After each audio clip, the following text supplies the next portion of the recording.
हरे कृष्णा। राजा लोग रणभूमि में पांडु पुत्र अर्जुन के प्रति अपना क्रोध जैसे प्रकट कर रहे थे, उसे सुनकर अर्जुन के बल को जानते हुए चक्रधारी पुरुषोत्तम भगवान श्री कृष्ण ने बलराम जी से कहा, भैया, आपको घबराना नहीं चाहिए।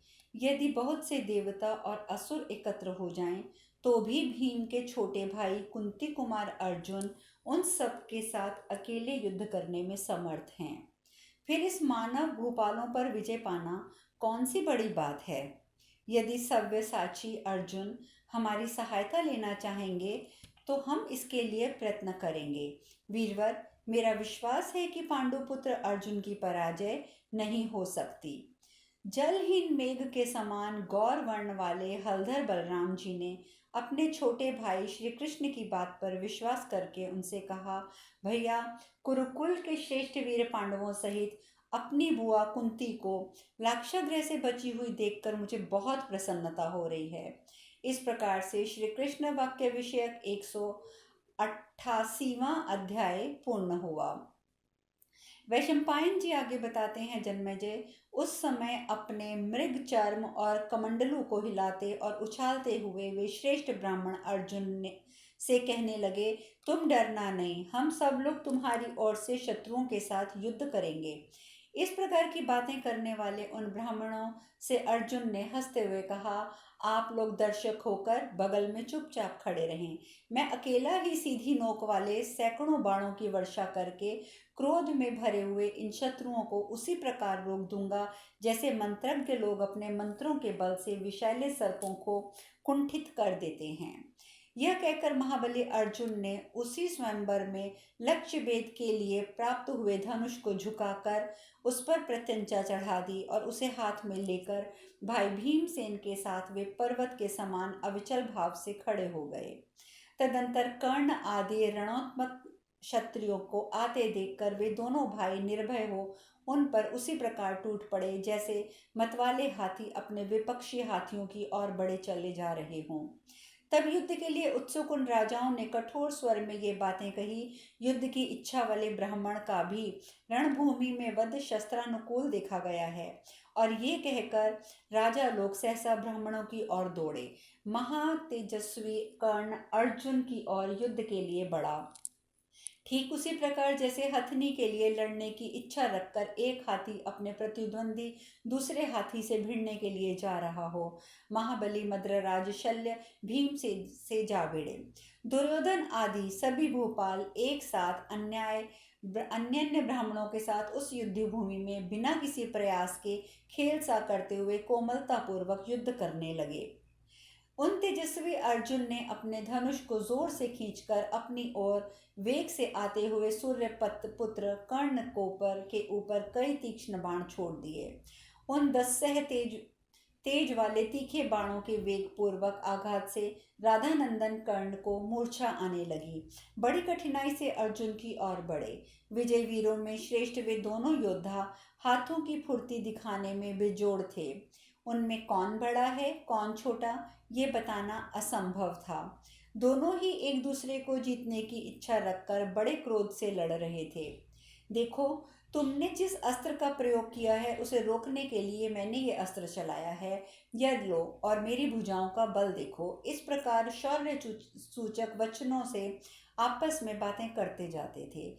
तदंतर अर्जुन के बाहुबल की इस पृथ्वी पर कहीं समता नहीं है, ये जानकर सूर्यपुत्र कर्ण अत्यंत क्रोधपूर्वक जमकर युद्ध करने लगा।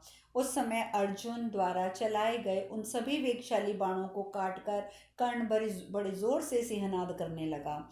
समस्त सैनिकों को उसने इस अद्भुत कार्य की सराहना के लिए प्रेरित किया। कर्ण बोला, विप्रवर, युद्ध में आपके बाहुबल से मैं बहुत संतुष्ट हूँ। आप में थकावट या विषाद का कोई चिन्ह दिखाई नहीं देता है और आपने सभी अस्त्र शस्त्रों को जीतकर मानो अपने काबू में कर लिया है। आपकी ये सफलता देखकर मुझे बहुत प्रसन्नता होती हुई है। विप्र शिरोमणि, आप मूर्तिमान धनुर्वेद हैं या परशुराम, अथवा आप स्वयं इंद्र हैं या महिमा से कभी च्युत न रहने वाले साक्षात भगवान विष्णु हैं। मैं समझता हूँ कि आप इन्हीं में से कोई हैं और अपने स्वरूप को छिपाने के लिए यह ब्राह्मण वेश धारण करके बाहुबल का आश्रय लेकर मेरे साथ युद्ध कर रहे हैं, क्योंकि युद्ध में मेरे कुपित होने पर साक्षात शचीपति इंद्र अथवा किरीटधारी पांडुनंदन अर्जुन के अतिरिक्त कोई दूसरा मेरा सामना नहीं कर सकता। कर्ण के ऐसा कहने पर अर्जुन ने उसे इस प्रकार उत्तर दिया, कर्ण, ना तो मैं धनुर्वेद हूँ ना प्रतापी परशुराम हूँ। मैं तो संपूर्ण शस्त्रधारियों में उत्तम और योद्धाओं में श्रेष्ठ एक ब्राह्मण हूँ। गुरु का उपदेश पाकर ब्रह्मास्त्र और इंद्रास्त्र दोनों में पारंगत हो गया हूँ। वीर, आज मैं तुम्हें युद्ध में जीतने के लिए खड़ा हूँ। तुम भी स्थिरतापूर्वक खड़े रहो। वैशंपायन जी आगे बताते हैं कि जन्मेजय अर्जुन की इस बात को सुनकर महारथी कर्ण ब्रह्म तेज को अजय मानता हुआ वह उस समय युद्ध छोड़कर हट गया। इस समय दूसरे स्थान को अपना रणक्षेत्र बनाकर वही बलवान वीर शल्य और भीमसेन एक दूसरे को ललकारते हुए मतवाले गजराजों की भांति युद्ध कर रहे थे। दोनों ही विद्या, बल और युद्ध की कला में संपन्न थे। वे घूंसों और घुटनों से एक दूसरे को मारने लगे। दोनों एक दूसरे को दूर तक ठेले ले जाते, नीचे गिराने का प्रयत्न करते, कभी अपनी ओर खींचते और अलग अलग पैतरे बदलकर एक दूसरे को गिराने में लगे रहे। इस प्रकार वे एक दूसरे को खींचते रहे। उस समय घूंसों की मार से दोनों के शरीर पर अत्यंत भयंकर चट्ट चट्ट शब्द हो रहा था। वे परस्पर इस प्रकार प्रहार कर रहे थे मानो टकरा रहे हों। लगभग 2 घड़ी तक दोनों उस युद्ध में एक दूसरे को खींचते और ठेलते रहे। तदंतर कुरुक्षेत्र श्रेष्ठ भीमसेन ने दोनों हाथों से शल्य को ऊपर उठाकर उस युद्ध भूमि में पटक दिया। यह देखकर ब्राह्मण लोग हंसने लगे। कुलश्रेष्ठ बलवान भीमसेन ने एक आश्चर्य की बात यह की कि महाबली शल्य को पृथ्वी पर पटक कर भी मारा नहीं। भीमसेन के द्वारा शल्य को के पछाड़े दिए जाने पर अर्जुन से कर्ण के डर जाने पर सभी राजा युद्ध का विचार छोड़कर शंकित हो भीमसेन को चारों ओर से घेर कर खड़े हो गए और एक साथ बोल उठे, अहो, ये दोनों श्रेष्ठ ब्राह्मण धन्य हैं। पता तो लगाओ इनकी जन्मभूमि कहाँ है तथा ये कहाँ के रहने वाले हैं। परशुराम, द्रोण और पांडुनंदन अर्जुन के सिवा दूसरा ऐसा कौन है जो युद्ध में राधानंदन कर्ण का सामना कर सके। इस प्रकार देवकी नंदन कृष्ण और शरद्वान के पुत्र कृपाचार्य के सिवा दूसरा कौन है जो समर भूमि में दुर्योधन के साथ लोहा ले सके।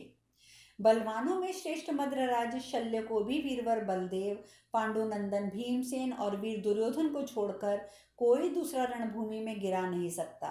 अतः ब्राह्मणों से घिरे हुए इस युद्ध क्षेत्र में हम लोगों को हट ही जाना चाहिए, क्योंकि ब्राह्मण अपराधी हों तो भी सदा ही उनकी रक्षा करनी चाहिए। पहले इनका ठीक ठीक परिचय ले लें, फिर ये चाहें तो हम इनके साथ प्रसन्नतापूर्वक युद्ध करेंगे। उन सब राजाओं और अन्य लोगों की ऐसी बातें करते देखकर और युद्ध में वह महान पराक्रम दिखाकर भीमसेन और अर्जुन बहुत प्रसन्न थे। वैशंपायन जी कहते हैं, जन्मेजय, भीमसेन का वह अद्भुत कार्य देखकर भगवान श्री कृष्ण ने यह सोचते हुए कि दोनों भाई कुंती कुमार भीमसेन और अर्जुन ही हैं, उन सब राजाओं को ये समझाकर कि उन्होंने धर्म पूर्वक द्रौपदी को प्राप्त किया है, अनुनय पूर्वक युद्ध से रोका। इस प्रकार श्री कृष्ण के समझाने से वे सभी युद्ध कुशल श्रेष्ठ नरेश युद्ध से निवृत्त हो गए और विस्मित होकर अपने अपने डेरों को चले गए। वहां जो दर्शक एकत्र हुए थे वे इस रंग मंडप के उत्सव में ब्राह्मणों की श्रेष्ठता सिद्ध हुई पांचाल कुमारी द्रौपदी को ब्राह्मणों ने प्राप्त किया है, यह कहते हुए अपने अपने निवास स्थान को चले गए। रुद्र मृग के चर्म को वस्त्र के रूप में धारण करने वाले ब्राह्मणों से घिरे होने के कारण भीमसेन और अर्जुन बड़ी कठिनाई से आगे बढ़ पाते थे। जनता की भीड़ से बाहर निकलने पर शत्रुओं ने उन्हें अच्छी तरह देखा। आगे आगे वे दोनों नरवीर थे, उनके पीछे पीछे द्रौपदी चली जा रही थी। द्रौपदी के साथ वहां उन दोनों की बड़ी शोभा हो रही थी। वे ऐसे लगते थे जैसे पूर्णमासी तिथि को मेघों की घटा से निकलकर चंद्रमा और सूर्य प्रकाशित हो रहे हों। उधर भिक्षा का समय बीत जाने पर जब वे पुत्र नहीं लौटे तब उनकी माता कुंती देवी स्नेहवश अनेक प्रकार की चिंताओं में डूबकर उनके विनाश की आशंका करने लगी कि कहीं ऐसा तो नहीं कि धृतराष्ट्र पुत्रों ने कुरुश्रेष्ठ पांडवों को पहचानकर उनकी हत्या कर डाली हो। अथवा दृढ़तापूर्वक वैर भाव को मन में रखने वाले महाभयंकर मायावी राक्षसों ने तो मेरे बच्चों को नहीं मार डाला। क्या महात्मा व्यास भी निश्चित मत के विपरीत कोई बात हो पाई है या हो चुकी है? इस प्रकार पुत्र स्नेह में पगी कुंती देवी जब चिंता में मग्न हो रही थी, आकाश में मेघों की भारी घटा घिर आने के कारण जब दुर्दिन सा हो रहा था और जनता सब काम छोड़कर सोए हुए की भांति अपने अपने घरों पर निश्चेष्ट होकर बैठी थी, उसी समय दिन के तीसरे पहर में बादलों से घिरे हुए सूर्य के समान ब्राह्मण मंडली से घिरे हुए अर्जुन ने वहां पर कुम्हार के घर में प्रवेश किया। इस प्रकार से पांडव प्रत्यागम विषयक 189वां अध्याय पूर्ण हुआ। वैशंपायन जी आगे कहते हैं, जन्मेजय, मनुष्यों में श्रेष्ठ महानुभाव कुंती पुत्र भीमसेन और अर्जुन कुम्हार के घर में प्रवेश करके अत्यंत प्रसन्न हो माता को द्रौपदी की प्राप्ति की को सूचित करते हुए बोले, माँ, हम लोग भिक्षा लाए हैं। उस समय कुंती देवी कुटिया के भीतर थी। उन्होंने अपने पुत्रों को देखे बिना ही उत्तर दिया, भिक्षा लाए हो तो तुम सभी भाई मिलकर उसे पाओ। तत्पश्चात द्रौपदी को देखकर कुंती देवी को चिंता हो गई और उनके मुख से निकला, हाय, मेरे मुंह से ये बड़ी अनुचित बात निकल गई है। कुंती देवी अधर्म के भय से बड़ी चिंता में पड़ गई, परंतु मनोनुकूल पति की प्राप्ति से द्रौपदी के मन में बड़ी प्रसन्नता हुई। कुंती देवी द्रौपदी का हाथ पकड़कर युधिष्ठिर के पास गईं और उन्होंने सब बात कही। कुंती ने कहा, बेटा, ये राजा द्रुपद की कन्या द्रौपदी है। तुम्हारे छोटे भाई भीमसेन और अर्जुन ने इसे भिक्षा कहकर मुझे समर्पित किया और मैंने भी इसे बिना देखे भूल से भिक्षा ही समझकर भिक्षा के अनुरूप ही उत्तर दे दिया कि तुम सब लोग मिलकर इसे पाओ। कुरुश्रेष्ठ, अब बताओ, अब कैसे मेरी बात को मैं पूरा करूं कि मेरी बात झूठी ना हो, और क्या किया जाए जिससे इस पांचाल राज की कुमारी कृष्णा को ना तो पाप लगे ना ही नीची योनियों में भटकना पड़े। वैशंपायन जी आगे कहते हैं, राजन, कुरुश्रेष्ठ नरवीर राजा युधिष्ठिर बड़े बुद्धिमान थे। उन्होंने माता की बात सुनकर 2 घड़ी तक मन ही मन कुछ विचार किया। फिर कुंती देवी को भली भांति आश्वासन देकर उन्होंने धनंजय से ये बात कही, अर्जुन, तुमने द्रौपदी को जीता है, तुम्हारे ही साथ इस राजकुमारी की शोभा होगी। शत्रुओं का सामना करने वाले वीर, तुम अग्नि प्रज्वलित करो और अग्नि के साक्ष्य में विधि पूर्वक इस राजकन्या का पाणी ग्रहण करो। अर्जुन बोले, नरेंद्र, आप मुझे अधर्म का भागी ना बनाइए।